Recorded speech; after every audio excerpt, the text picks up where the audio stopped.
Hi, I am Instructor Dickinson and I am going to perform a sterile dressing change. The goal of wound care is to clean and protect the wound with the dressing without contaminating the wound or causing trauma to the wound.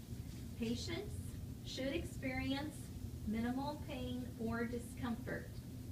Step 1, verify the order for the dressing change.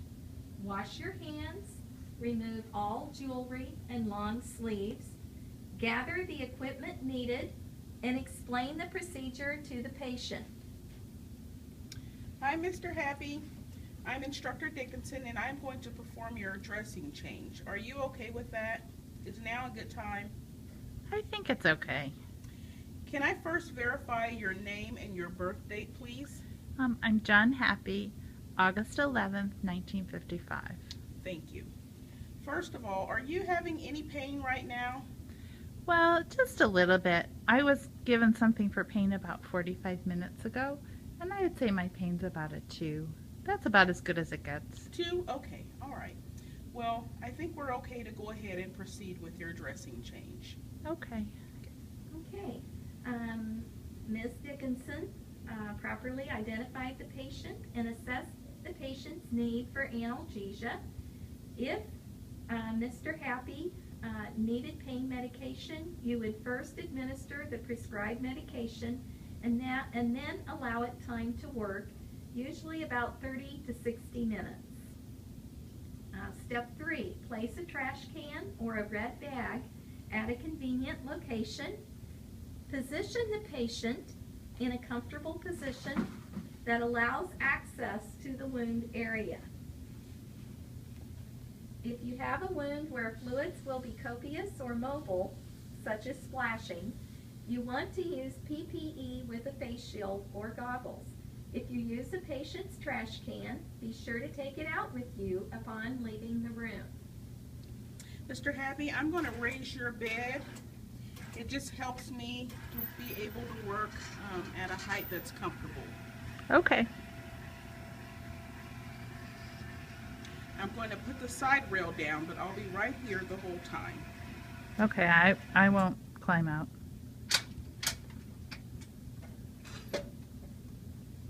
Okay. Apply PPE and gently remove the soiled dressing.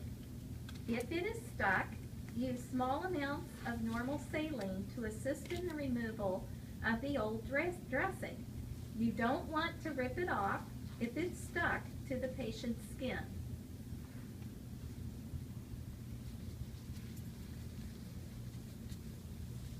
I'm going to raise your gown here just a little bit.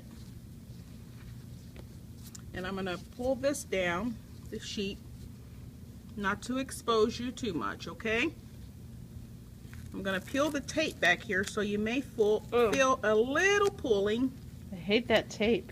I know. Pulls on my hair. Sorry about that. Okay. Note the presence of drainage. Note the amount, type, color, and odor. Dispose of the dressing. You want to note any serous, which is clear, serosanguinous, which is light red, sanguinous, which is bloody, any green, yellow, or brown drainage, which would indicate possible infection. You would also inspect the wound site for redness, edema, ecchymosis, which is bleeding under the skin or bruising, drainage, and approximation, which is closing of the wound edges. Check the status of the sutures, staples, drains, or tubes if present. Note any problems so you may include it in your documentation.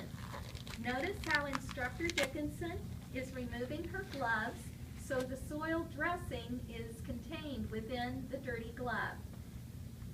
And next she's going to put it in the trash. She is going to perform hand hygiene. Notice how she does not fully step away from the bed.